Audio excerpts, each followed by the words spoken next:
Welcome back to Nerdmusement. I am the Count of Arcadia, and this is... Oh, I'm sorry. Were you asking me to say something? Yes. Oh, yes. I was confused by the deepness of your voice. It kind of threw me off there. I was in shock. I didn't understand where we were, who you were. I went crazy. to the David K. School of Broadcast Engineering last week. I see.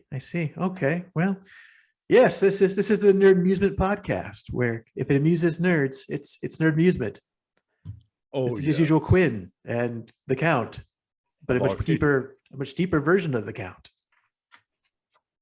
For the ladies, of course. Of course. So what are we doing this week? Let's see. This week we're talking about Retro Expo, event held here in DFW this weekend. Then we're going to talk about Starlink because it is on a very, very steep discount this week. So we're going to talk a little bit about it and why it's probably worth picking up. And then we're just going to talk about what shows we're watching right now. See if there's any recommendations we can give out. Exactly. So talk about the good stuff out there, not always just hating on the terrible things. Well, it makes it so easy. That's true. It is so easy just to focus on the bad stuff. But we'll try the good. Of course. But okay, let's get started here. So yes, Retro Expo. Unfortunately, I didn't go to this one alone. The Count did not come along. It was kind of on a whim sort of thing because it is a small con.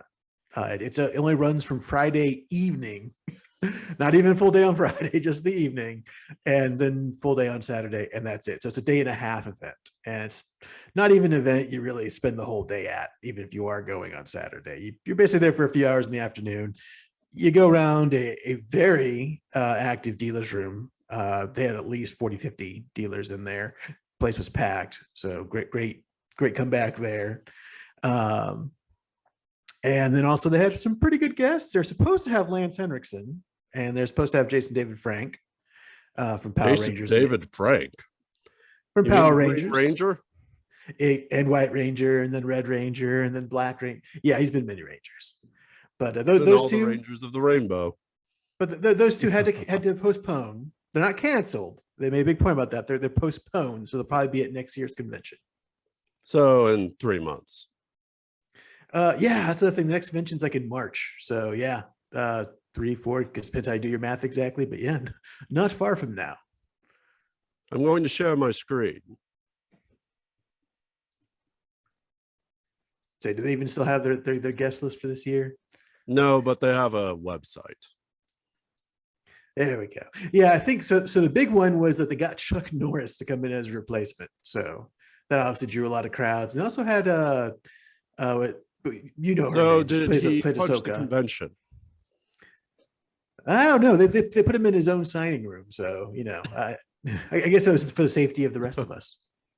Yes, it was the safety of Alice Tisdale. Alice Tisdale, yes, who played Ashoka in most of the Star Wars CGI shows. And she also played Candace Flynn on Phineas and Ferb. Did you see her? Like in passing, like literally passing by the door to the signature area. Just nosed her behind the table. Yeah, I wasn't there hunting for autographs in this visit, so I only briefly poked my head in just to see how things were going in there. And so I say it was a very long line, both for everybody actually. Especially Chuck Norris. Oh yeah. But the other thing is they also had the 501st Legion. The Star Wars cosplayers were there in a very big way. They had at least a dozen people there in some of their higher end costumes, like the full Imperial flight gear and Stormtrooper gear. HS. No, nobody did the blue body paint thing. No. A waste. And a lot of really good, but a lot of also really good comic book artists. I mean, like really, really high end. What's they've been surprised by? They had a lot of artists there from film productions and actual printed comics, not just random web artists. Which, hey, some web artists are good. I don't want to earn them too bad, but for a relatively small convention, they do pull in some surprisingly large names. So. All in all, I said it was definitely worth a visit. I mean, the basic ticket's only $10. And the dealers room alone, just like I said, it was really well stocked this year. They had 40 to 50 really good dealers who brought a lot of different stuff: comic books, video games, Did you find toys. anything of personal interest? Yeah, it was a really eclectic kind of mix, admittedly, because I ended up picking up the little separate pod fighter from the GI Joe Night Raven, not the big huge Night Raven fighter itself, but little pod fighter that used to go on its back. Picked up one of So those. it was the 86 version, not the reprints. Pretty sure it's the original one. Yeah, but it was. I mean, it's just that little pod fighter, but it was in good shape. It wasn't missing like the back fin door. It wasn't missing any of the guns or anything. So, who knows? I noticed a couple of Night Ravens occasionally popping up in some of the stands too, but they're always missing that fighter pod. So I thought, you know what, I'm just going to go. It was cheap, like $10. And I was like, I'm just going to grab it just in case. And I actually remember playing with that one a lot. Back when my brother had the Night Raven and stuff. So yeah, some personal attachment there. Also picked up the Lightning series Power Ranger figures for White Ranger and Ranger Hunter. Already got Green White Ranger. The only one worth getting. White Thunder Sword Ranger, White Tiger. Yes, Tiger. Yes, exactly. And what else? Oh yeah, and then finally, just kind of out of the blue, a little box set of the original black binding version of Lord of the Rings softbacks. The ones that actually, it was all three of the Lord of the Rings books plus the Hobbit, and it was the black binding, for the paperbacks. The ones they did back in the 70s and 80s. They were kind of like the defining version until suddenly everybody discovered Lord of the Rings and they started kicking out editions left and right. Yes. They just had a little box set of those in a really good condition. They only wanted $10 for it. I'm like, wow, okay. I barely see those anymore, and see the whole set right there. I was like, you know what? Here's the $10. I'll take that. So snag that. Oh, and a copy of Disruptor for PlayStation 1. Still sealed copy. Yes. What is Disruptor? It is a first-person shooter by Dark Moon Studios, guys who did the Transformers War for Cybertron, Fall for Cybertron games later. Oh yes, that's one of their first major products. So it was a pretty decent first-person shooter for the time. So it's kind of a cool little piece to have there. But that just shows you how eclectic the show is. I mean, basically. So what were the downsides to this show? It is a small show, and it is the dealer's room, the artist alley, and the signatures, and that's it. They didn't even bother really reserving any of the panel rooms. It was just kind of weird because they had another group who would reserve those rooms to demonstrate painting techniques. I guess it was a local painting group. Which, hey, it's great. Multiple people learning to paint, but it was a little weird that you're walking through everybody in the usual cosplay and carrying all their goods from the dealer's room, and then suddenly you take a turn and you're a bunch of people with easels and looking at vials of paint, and it's like a completely different crowd. They're all like, frankly, kind of the boomers, maybe in their 60s, 70s, going into 80s. Just there are Space Marines painting Space Marines. No, there was definitely everybody was respectful to each other, so it wasn't a problem. But no, it wasn't much interchange between the groups. That I will say one thing about the Plano Center. Their concessions booth is actually better than the one at the Arlington Convention Center. The Arlington Convention Center is a bigger and high profile center, and it's spicy nachos then. Just decent nachos and some decent sandwiches. And so, I mean, and the pricing is about the same, but the Arlington one, they just throw some chips in a tray and some cheese and charge you $8. At least Plano, they're putting all the toppings on there. There's some extra stuff there too. So, it's a smallish center, but still has some good size, and it's got tons of parking. So it is an easy convention to just walk in and out of in a couple of hours, just an afternoon kind of thing. I recommend it. So yeah, definitely. I'm probably gonna go to the next one, just see what's going on. So overall, you thought it was a good show? Yeah, definitely. And again, another indicator that the conventions around here are coming back pretty strong. Though the magic question though is, so far, most of the stuff that I've heard good things about that either you and I are seen, or that I've heard some decent attendee feedback from, have been shows that are still below the 5,000 mark as far as attendance. And that's one of the big questions: is if the big cons are actually able to have any sort of draw like they've had traditionally, or if Well, there's we just going to be won't that many get a people good staying home. answer till next year. Yeah, Because Dallas County, where most of the traditional big cons occur, it's still under the jurisdiction of a certain county judge. yes. And for those who don't live in Dallas County, said judge passed a rule saying that you can't have more than 5,000 people at an event. So it's kind of shut down Dallas County, and then there's even concerns outside Dallas County. If you go over into Fort Worth nearby, where everybody's Tarrant just County. yeah, if everybody's going to show up or not. Well, even if Plano they is in can. Collin County, to be fair. Right. But and also it's against smallest show. I don't think they hit 5,000 attendance normally even. But because I don't think you could get 5,000 people in that convention center. It's very, again, it's the Plano Event Center. It's not really a dedicated convention center in that sense. Many a job fair has been held there.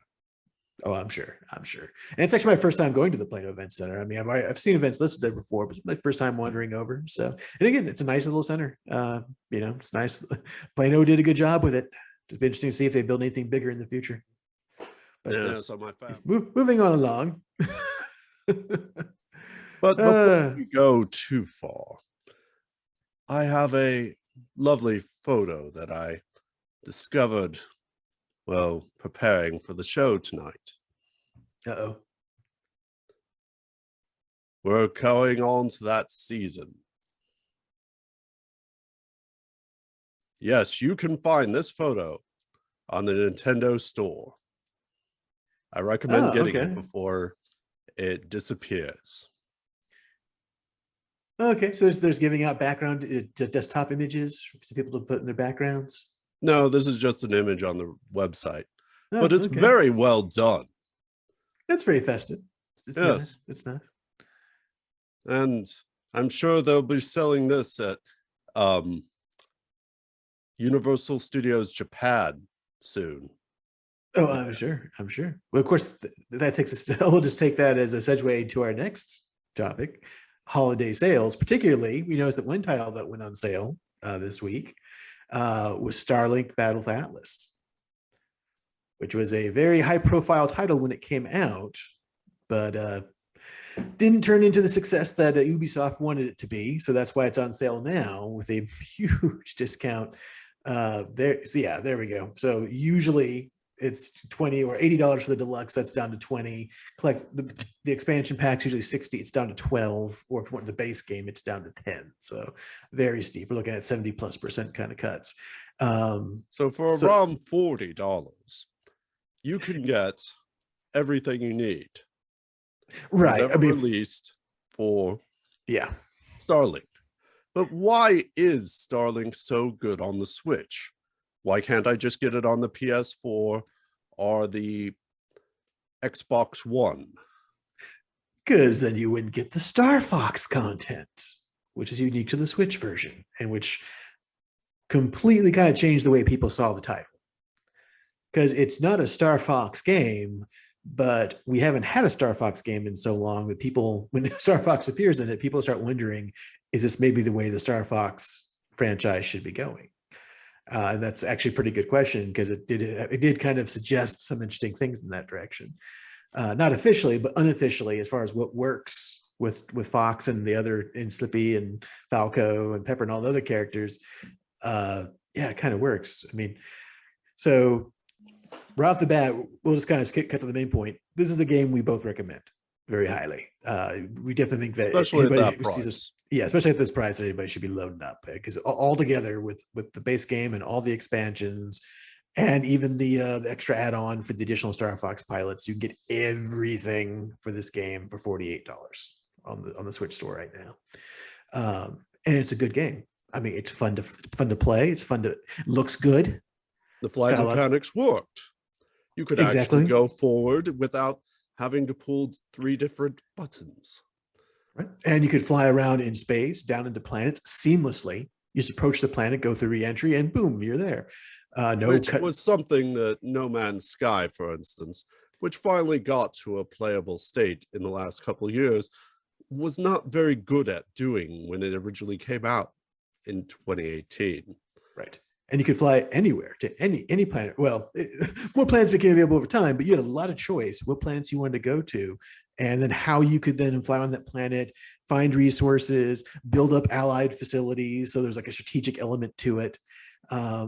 And then otherwise just have a lot of fun, fighting the bad guys, making discoveries, and exploring the plot, and all with an interesting cast.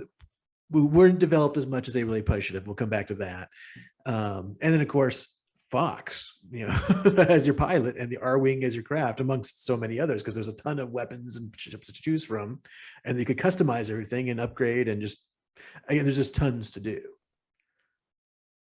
Yes. Yes. And But particularly one thing that I always imagine it kind of being that 90s cartoon show you would see on Sunday morning from Saban, the main cast, and one of them would be screaming, "And they did the wrong thing. They took my planet." Oh, you're talking about Battletech? Yes. Oh, okay. I see that as that was the main cast had that one issue. It's like they could have been on the Battletech cartoon almost. They could have been better fleshed out. And that was one of my complaints, because I ended up using Fox most of the time. Yeah, same here. Definitely. And that also came an issue where they're like, when we were fighting the dreadnoughts out in space, it got the impression like the other pilots should be kind of joining in at that point, because those were big assaults on those large ships and stuff, and that really wasn't the case. So you didn't get. It would have been nice to send some sort of flare or signal to say, "Need help, send cavalry." Yeah, and plus they had that kind of Ubisoft had a pattern, especially about that time there a few years ago, like with the Anno series, where they had some really interesting systems in those games that didn't quite get developed all the way.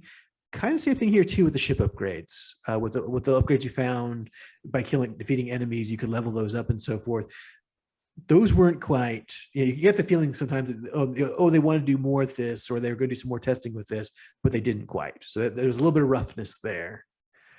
And the fact that, to be honest, there were some kind of there's some kind of pay to win elements there, and that's the biggest problem with the title, which fortunately is relieved if you buy it now, because you're getting all the collections. But at the time, if you wanted to play the game, what were you buying? I mean, basically, it's like, okay, I buy the main game, but all these cool ships and weapons and stuff, oh wait, they're not included. You start with a ship and 2 weapons. To Kaz Harai to talk about high numbers. $4.99, $5.99, that kind of high numbers. How much was it originally to get everything you would want for Starlinks? Oh, well, because that's the thing. Because if you actually went and bought the physical toys, you're looking at hundreds and hundreds. Gosh, you could easily put down $500 to get the game and all the toys and weapons and everything. If you went digital, $4.99, folks. Yeah. Every click of the finger, every little pack, another $4.99. Every little fighter, another $15. Of course, if you went digital, you could get all the collections. Everything it would be about $180 now, with all the final releases and everything. Then it's just going digital. But then again, people were also confused. I mean, like, oh, okay, do I have to go buy those, or can I do digital? Can I mix them? And the answer there is kind of. Yeah, that's what I did. Yeah, and that's the thing. Now I went and bought these, and I was kind of toying around with it, and like, yeah, I'm probably gonna have to end up just starting another campaign, both to kind of enjoy the whole game again, because it's kind of hard to pick it up after all this time, and also just because I played using the toys, and it only partially recognizes the stuff that's added with all the DLC content and the stuff that's supposed to needs to be relinked from the toys. It's weird.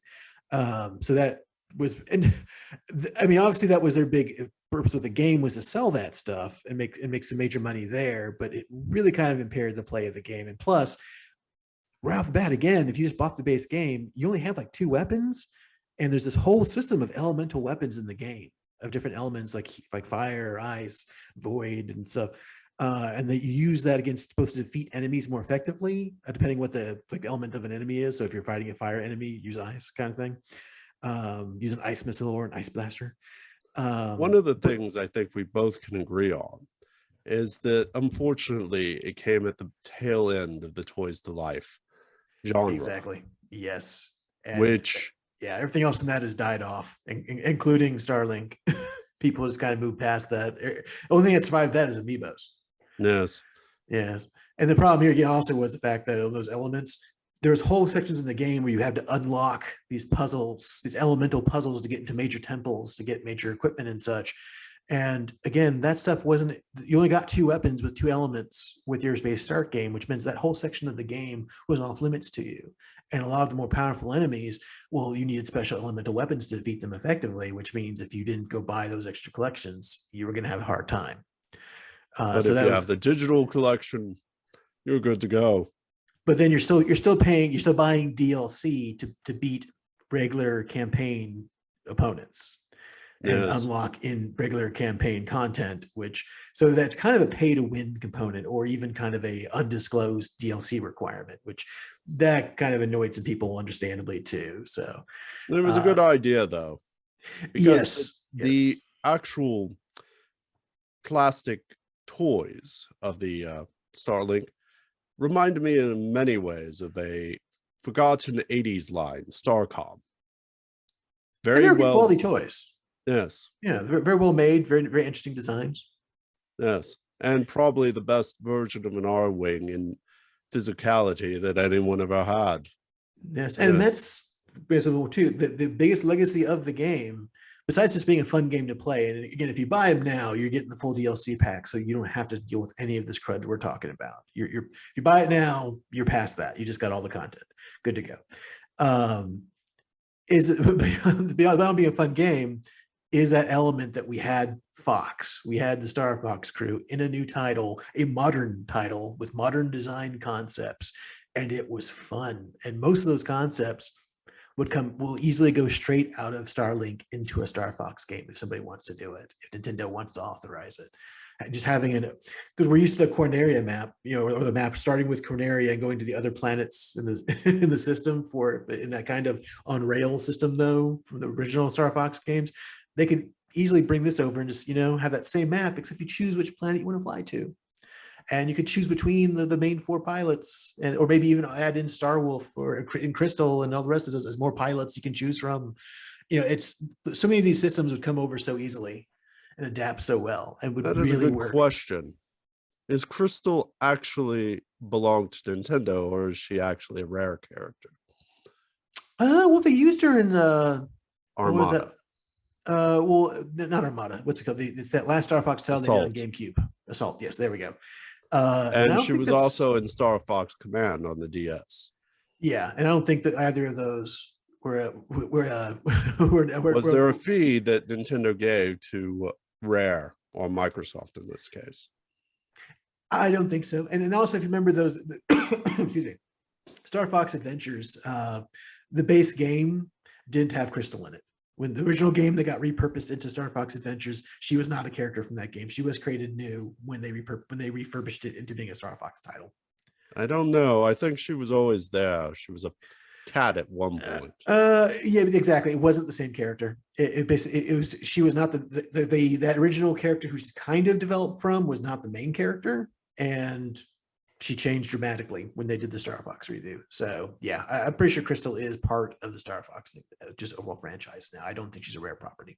Well, to be fair, I think she shows up as an assist trophy still in Smash Brothers. So probably most likely she is not a fee to Microsoft every time she shows up. But indeed. It is interesting that the rumor still exists that Retro Studios out of Austin was working on a Star Fox racing game. But mysteriously, due to certain other Nintendo franchises, they had to shift gears, so to speak. Morph, you might say. in the Metroid Prime 4 development. Oh, well, and that's a huge pile of rumors. And unfortunately, all we do know about that is whatever happened with Metroid Prime 4 is just a mess. They tried to use a studio that had no idea what they were doing, apparently, with it. Yeah, the Bandai. Yeah, it's a Bandai Namco studio somewhere in Singapore, as I recall. Yes. But back to our main topic. So yes, we highly recommend the game, both as just a fun game to play and also as a kind of a suggestion of things Nintendo should be considering for the Star Fox franchise, because it works really well as a platform for Fox and Cloud. And if a toy company wants to make something similar without the video game component, maybe make a cartoon on Netflix. I'm always employable as a, actor of sorts. I guess we'll see how that goes. But all right, moving on along. Let's see. So now we should be talking about our recommendations. So yeah, so just a chance just to, because usually these shows are going to be mostly about hitting on the bad stuff and just casting criticism where criticism is due, but all that negativity can get a little tiresome over time. So let's talk about the good stuff we're watching. So we're just going to try to toss out 3 shows that we've been watching recently that we think are worth talking about a little bit, and then maybe that or just listening should be watching. Exactly. So we in the past 2 years, 2 to 3 years. So we'll start. So we'll start with you. What's your third place spot? What's your third place item? Give me 1 second. Yes. Let me queue up something. Yes. My image up there. Yes. This was a show, Quintessential Quintuplets, which I was not expecting to like. It's a harem show, but it doesn't end in a Tenchi Moyo scenario. The main character is hired on to tutor 5 sisters who are all quintuplets. Their names correspond with 1, 2, 3, 4, 5. And basically, it's kind of a slice of life, kind of a high school anime, but all the characters are developed, especially Minko here, who was done dirty. But the show overall, well written, well made, and it's enjoyable, even though Miko got done dirty. I recommend it. It came out in 2019. The second season just premiered this year in 2021. So delayed because of pandemic, I suppose. Yes, it was originally supposed to come out in 2020, yes. But animation takes time, especially when you have your animators working from home. Yes. But overall, recommendation. It's easy to find it on Crunchyroll or Funimation. That is Quintessential Quintuplets. Okay, Quintessential Quintuplets. Interesting. QQ. All right. And also, it started out as a manga. So most of the anime do. Yes, but if you want to go find it, it's easy enough to find in online stores or other methods. I don't recommend the other methods. Of course, we would never recommend that, ever. No, of course not. Not in public. My only real complaint is that one of the original ideas, and I think it would have made the show better, is that the original idea was all 5 of the girls would have the same voice actress. That did not happen in either version. I think it would have. Yeah, that would have been crazy for one actress trying to do 5 voices like that. Having to do 5 variations. That would be hell on somebody's vocal cords. It would, especially this one. There are some extremely skilled voice actresses in Japan. The save community there is pretty impressive, but I wouldn't ask that of them. That'd just be cruel. So let us have your number 3. Yes. So for number 3, it's a pair of linked shows. First one's 2019, then there's follow-up came here also 2020, 21, delayed due to the pandemic. SSS Gridman, followed by SSSS Dynazenon. I have to agree with that one. Yes, basically it's giant robots fighting kaiju, except besides having really good action scenes of giant robots fighting kaiju, there's always that twist. And for example, with Gridman, right off the bat, it just kind of drops the little revelation that, hey, all these kaiju we're seeing, they're actually being created by a young girl who happens to be a classmate of the protagonists. She just happens to be creating all these kaiju, which raises a lot of questions right there. And also that these kaiju, not all of them are attacking and having to be fought off. Other ones seem to have a strange role in just the overall maintenance of the world, weirdly enough. So there's a lot of question marks, and the rest of the first 12 episodes of the series kind of unfold, trying to explain. By the time you get to the end and get the final twist, it definitely comes out of left field, and it's a lot of fun getting there. Second one is a little, not quite as much of a not quite as much twist based. It's a little bit more straightforward, just kaiju versus giant robot action, but still very enjoyable. So definitely recommend those two. Just finished them up recently. So I saw Gridman when it came out, but Dynazenon I put off for a little while, so just finished watching that. And again, I highly recommend it. At this point, I'm also moving on to I've Been Killing Slimes for 300 years and maxed out my level, which is the actual title of the show. So that's a scary level. But one thing about SSS Gridman and SSS Dynazenon. Yes. Actually, Super Robot Wars 30 has SSS Gridman in it. Oh, of course it does. Super Robot Wars has everything in it. Yes, because it's Robot Wars. They throw stuff in that makes absolutely no sense, like the Secret of Blue Water. It's got mecha. Mecha is more than giant robots. I know, but again, you're taking a 19th century tank and fighting a Gundam. Oh, wait, a tank? Not the submarine? No, yes, they have the submarine, but also you get the tank. Huh. The tank. That's a little weird. Okay. You watch Secret of Blue Water, right? Yeah, but I'm just saying if you're gonna bring in something to a fight with a Gundam, the submarine was pretty impressive. It could maybe do something there, but technically they had gone to the ship by that point. But yeah, okay. Well, but anyway. And also it was quite enjoyable to see the Secret of Blue Water cast again. Oh, but sure. moving on. Yes. So you're number 2. What is your number 2? Let me cue What's it the up. second favorite thing you've been watching lately? Okie doke.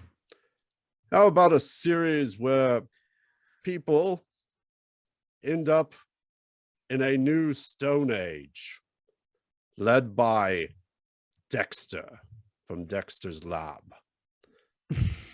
And people descended from Russians. Lots of descendants of Russians.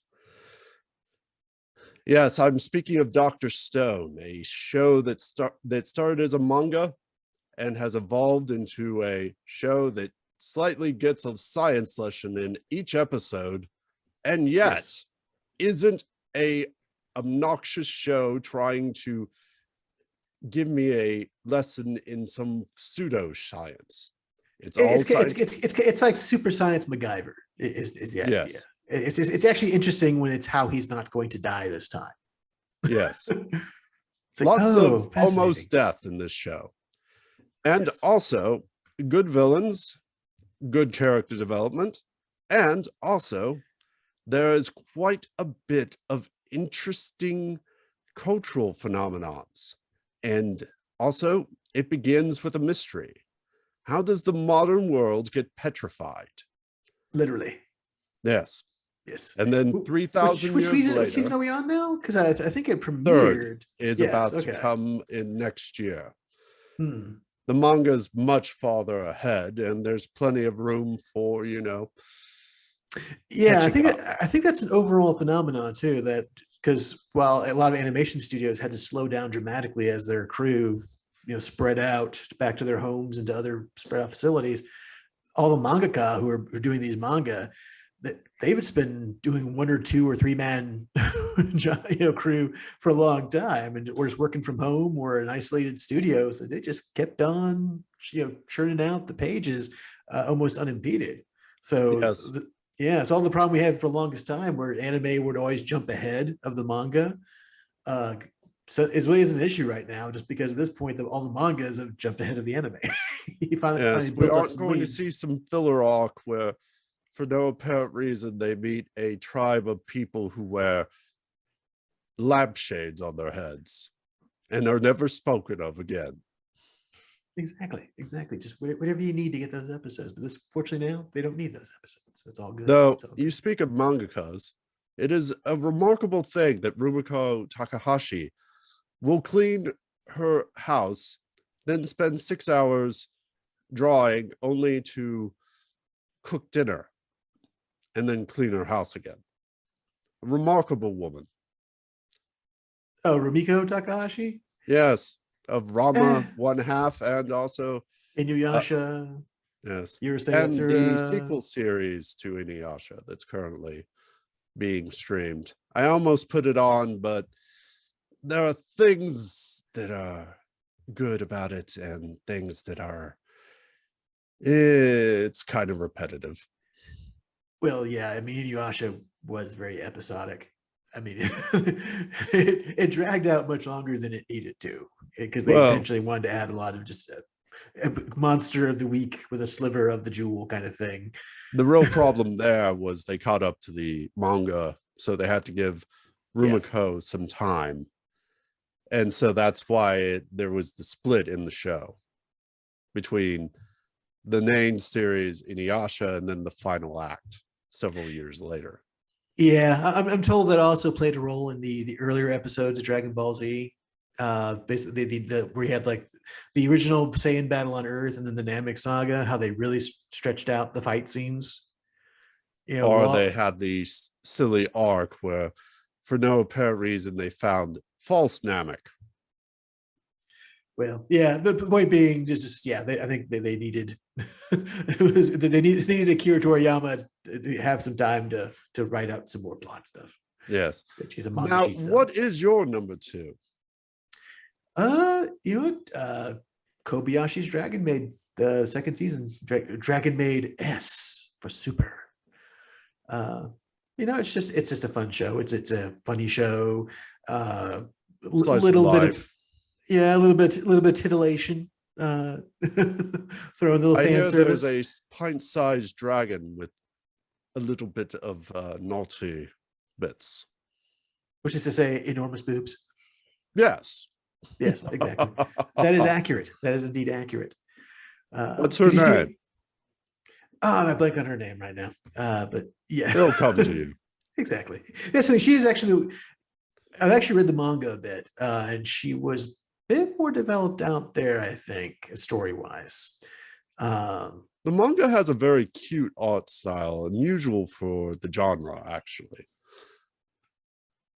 yes, and also the fact that the manga, they actually, that's what they think interesting too, because the manga can get even more racy than the anime does, because there's actually some of Yes. the sub, because there's the main manga, and then the same author did several sub series like Kanna's Daily Life, or the Office Lady Diary for the other characters, and then there's one for Lukoa, who's definitely one of the more sensual characters, and that one has not been brought to the U.S. The publisher's just like, yeah, we're going to pass on that one.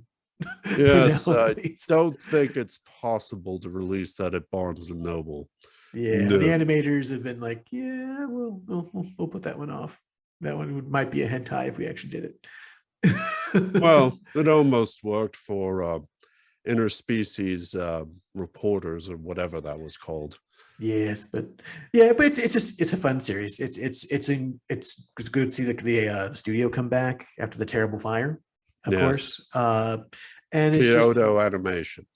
yeah, and it's just a very smooth follow up to the first season. I mean, anybody who's enjoying the first one can just pop in the second one and just keep enjoying it.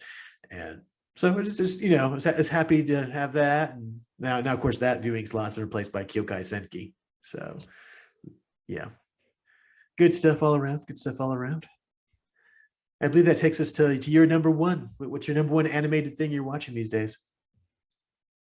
Well, this is recommendations, not necessarily number one, not any real order, just, something that recommended. Okay, And okay. we've done a bit of anime, but here's something that honestly I was not expecting to like, especially after the ramshackle production that was Masters of the Universe Revelation on Netflix. Yes, in fact, we're going to need to stop this right now, just to emphasize anybody who listens. This is not the Kevin Smith He-Man show. This is a different He-Man show. Yes, it is not the awful by Kevin the Smith one. fact that this He-Man missed leg day, yes, as they like to say. Yeah, this is a different studio. This one's 3D. CGI. For example, yeah, just say CGI. Yeah, different method, different, whole different approach, whole different studio, different show, not the Kevin Smith one. Okay, I'll just take to be fair to Revelations, the animation for the cell-based animation was very good. If anybody from the studio is listening, it was very good animation. It's just the content was kind of not what I was expecting. It in a didn't good way have or a the bad same, way. It didn't have the same impact as the original He-Man. And this show, on the other hand, has the spirit of He-Man. Kind of having a bit of whimsy. Skeletor even shouts from Snake Mountain at one point and says, "Well, I've got a microphone. Does Grayskull have a microphone? No." And that's the kind of thing that was kind of missed in the Revelations. There was no whimsy to it. It was just, how can we try and fool the poor schlubs He-Man watching fans. Yes. and make them more miserable?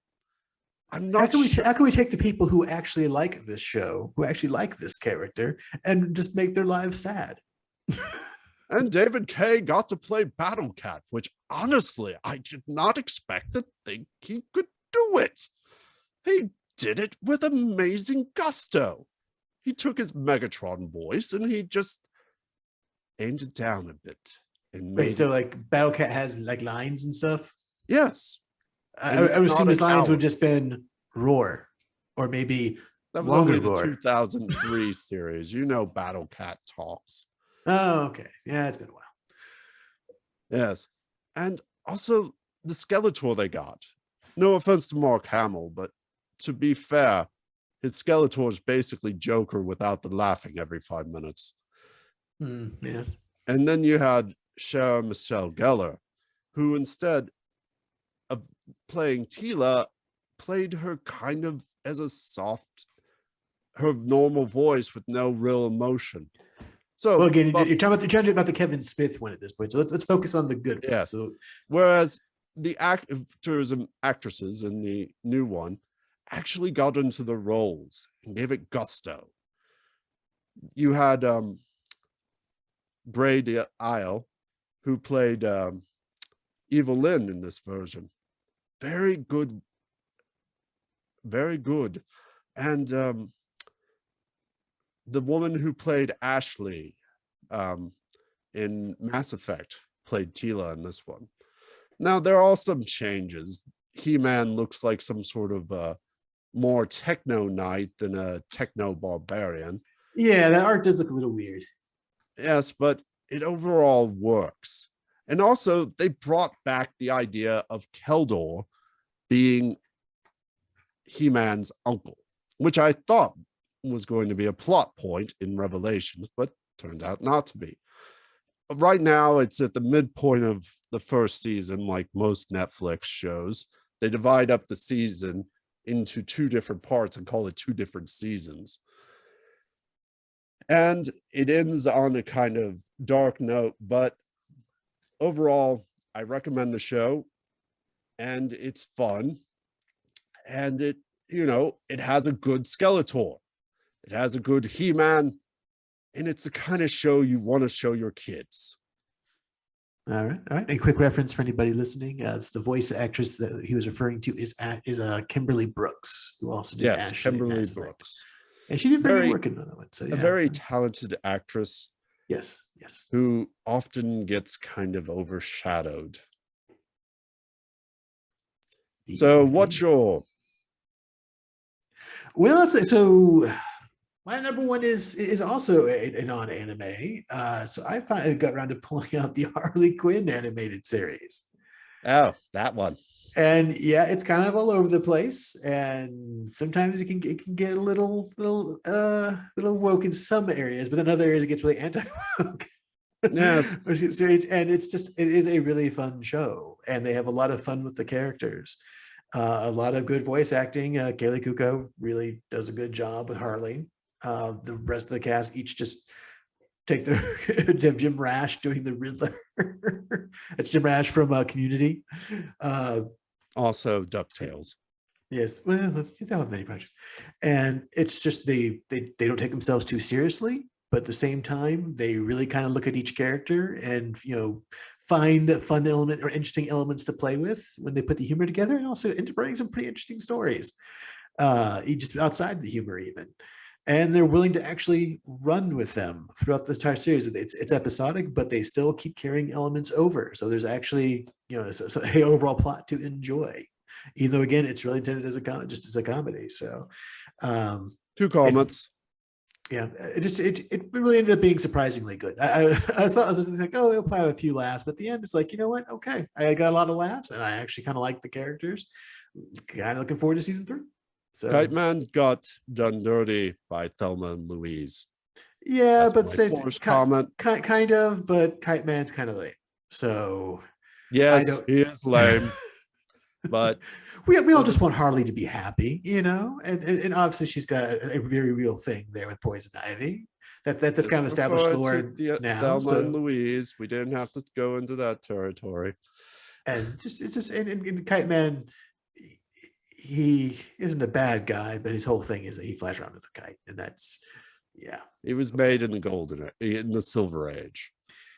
Yeah, yeah. No, it is a lesson how sometimes even if your overall MO is pretty darn lame, sometimes you can just make it work if you just push the personality enough. It actually kind of does work in real life for some people, but in the end, lame is lame. So Kite Man had it coming. Sorry. Second So, comment. It was brilliant to bring back Michael Ironside's dark side it's the and entire make him play it straight. Yes, one of the few ones who stayed playing straight throughout the entire show, because they started off even trying to have like the core Justice League members kind of be the straight men, but even they ended up kind of insane. Well, being real people, because that's where a lot of the humor comes from, is just weird things that happen to people normally, and when you put people who kind of think normally in really odd, bizarre circumstances, like you would see with a comic book superhero, weird things are going to happen, and there's a lot of humor in that. So it's good They brought material. back for Batman, didn't they? What was his name? He was in Brave and the Bold. Oh yeah, I think it was the same. Let's see. He was very, to be fair, he did better in this series than he did in Brave and the Bold. But then again, Brave and the Bold was a retread on the Diedrich old, Bader. Yes, yes, that's who used to be on the Drew Carey show. He and played and, Oswald. and also the ones that actually also Giancarlo Esposito as Lex Luthor is awesome, but one that just really kind of was James Damian, I forget how you pronounce his last name, but who did Bane. Bane is on one hand they do kind of destroy the character a little bit, because I mean that's They one destroy most of the characters. What are you talking about? but the version of Bane they have is hilarious enough that it's okay. But even But the to be comic peers can fair, just say like, you know what, this is hilarious. This is I don't think it's intended as a overwrite of all other versions of the characters, like Batman the Animated Series. Oh yeah, exactly. That's the whole point. This is comedy. This is its own non-canon thing. But thing is, when you start playing with the characters, even in that circumstance, you don't want to just completely destroy who they are unless you've got something, an idea of who they're going to be instead, that's funny enough to make it worth it. And in the case of Bane, it was funny enough to be worth it. Personally, I thought King Shark was hilarious in this. Yes, he was. And their version of Clayman, great actor, very good actor. Yes. So yeah, it's definitely a fun show, definitely worth the watch. And yeah, again, they get a little woke sometimes, but then there's times they kind of push back. We even had one episode where they specifically kind of played a little fun with the kind of fan at home commenting on the internet, nitpicking the show, pointing out some of the plot armor for Harley and stuff like that. But that same episode, they then make a point to have Harley go and do her normal thing and screw up royally because of that. To be fair, she mostly screwed up royally. Yeah, and then he cuts back to the fan. Then he's like, "Oh, okay, you know what? I'll watch more." So where other shows just tried to completely attack or discredit people who criticize them, they actually tried to answer back a little bit, and which that's a much more mature way of handling it. So yes. Good on them. Good on them. To be fair, she mostly fails. In the end, how many people are still standing by the end of the show amongst the ranks of the villains? She's done pretty good for herself by that point. So, well, to be fair, she failed as a villain. So, do you have any dishonorable mentions before we? Dishonorable mentions? Yes. Well, mainly the one that we've already discussed. Kevin Smith's crack at He-Man was just painfully bad. Yes. And the fact that when this all leaked out, of course, and people started confronting him about that, when reviews on the internet started saying, "Hey, this is what sources are telling us reliably is the plot," that He-Man barely shows up, ends up being the Tila show, and they even kill him at the end. He denied all of that, and then the show comes out. It's like, wait a minute, this was 100% accurate. So it's not just refusing to accept the criticism; it's even just lying about it. Which, yeah, that's by far the biggest dishonorable mention in animation for the last couple of years. Obviously, the Kevin Smith He-Man show, that or High Guardian Spice, one of the two. Well, to be fair, I don't think many people are going to be going and recommending High Guardian Spice. There might be some people who say Masters of the Universe Revelations had some good animation, good design work in some cases, mostly based on the original characters, designs from the original Filmation Master of the Universe show. But overall, well, but you can say the exact same thing about like Star Trek Discovery or Star Trek Picard. They have wonderful special effects. Some of the ship designs are great. There's some great technical staff on those shows who are making them look good visually. But at the same time, it doesn't change the fact those shows are utter garbage, terribly written. It's the plot. It's the plot that's the problem. Yeah. It's the acting that's the problem. So yes, to be fair, yes, a lot of these shows still have some extremely skilled people who are actually working on the technical aspects and some of the artistic elements as far as the visuals and so forth. And those people shouldn't be blamed for the horrible, terrible writing that they've been forced to illustrate. But at the same time, just trying to save them a little bit shouldn't change the fact that the shows are terrible and people should be warned off of them. Okay, let me give you my dishonorable mention. For some of you, you probably have no idea there's a Tenchi season 4 or season 5 of Tenchi Muyo Ryoki. I had vaguely heard of this. And I was hoping it was good, but I'm guessing it was not. Well, it's not that it's horrible or ruins characters. It's just it all focuses on Kenshi and getting him ready for his spin-off series. Most people, when they want to talk about Tenchi, and I started off with a harem show, I wanted to point out the problem with a harem show. The show went from being about fighting space pirates and mad scientists to being a show where nothing happened. And one of my key problems with things is if nothing happens, does it really matter? And that's the problem. What the show basically spread itself out to about 5 episodes of nothing happening. Even the announcement by Tenchi that he finally made a decision. Okay, nothing happened. And honestly, just not delivering any plot development, or just it delivered development. It just was boring. well, I mean, It went from being a show where stuff happened to a show where it just kind of stagnated. And even important events that you wanted to see for years became little more than twinkling tidbits in a very boring buffet of boring.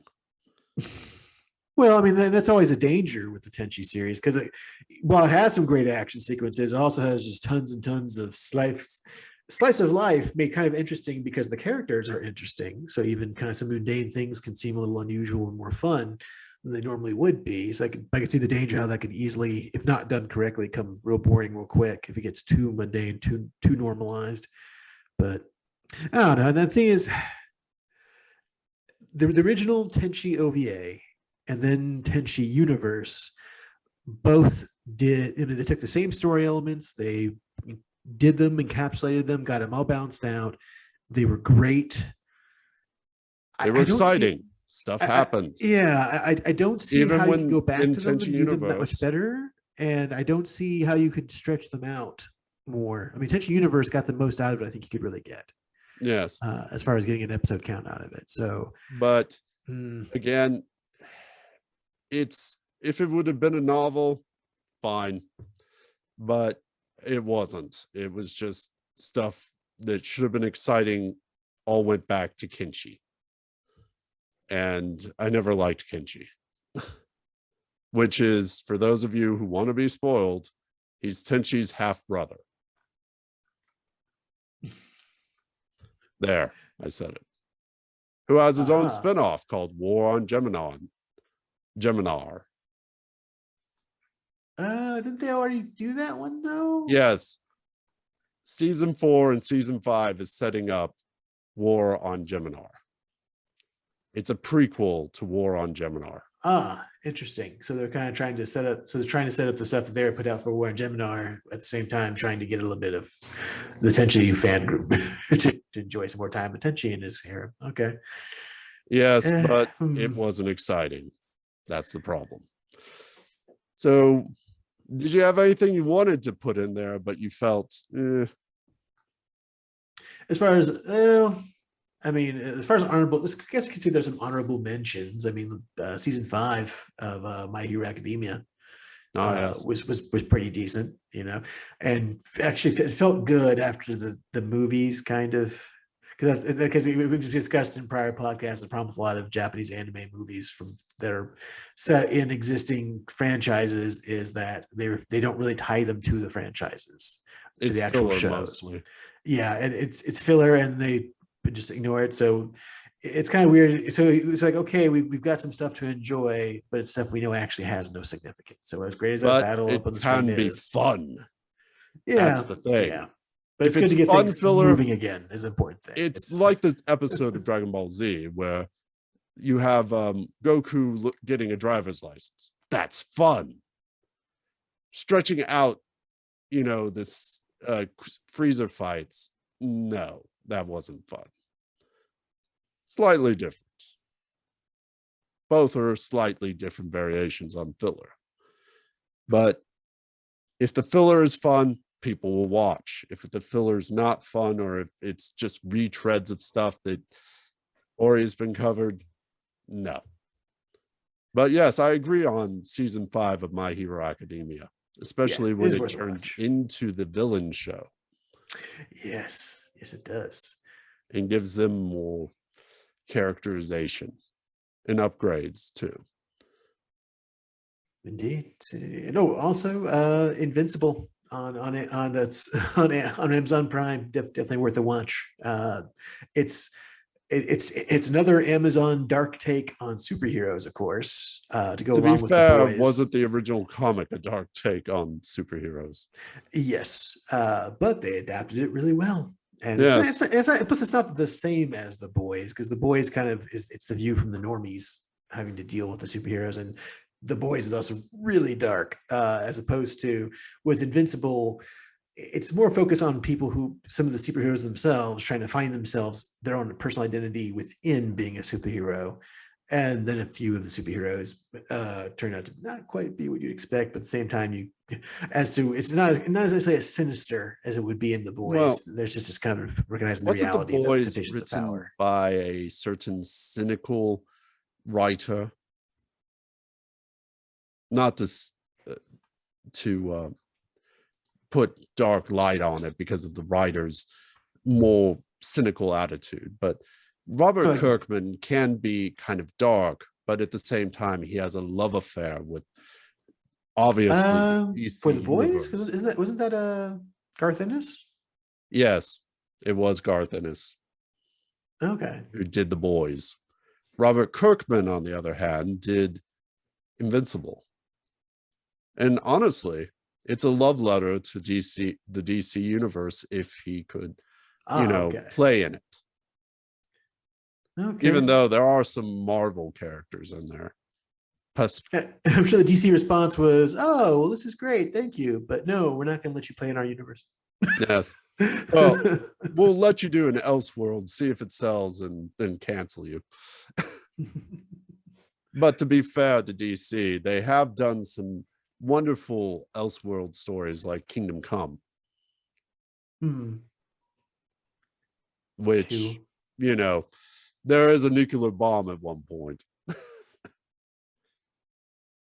Yes. Well, let me do one last honorable mention. All right. Of course, I speak of the new version of Legends of Galactic Heroes with the Galactic Empire and the Free Planet Republic. No, Free Planet Alliance. And the intellectual fight between Reinhardt and Wynn. I want to get into Legend of Galactic Heroes, but the sheer size of it, well, seriously, I started it's with kind the of books. daunting. My problem with the original OVA of it, they came from the same studio, Production IG, was that basically it was a reuse of the same battle animation almost every time. Yeah. There was no changes in the ship formations. It just was the same story. It was the same, battle.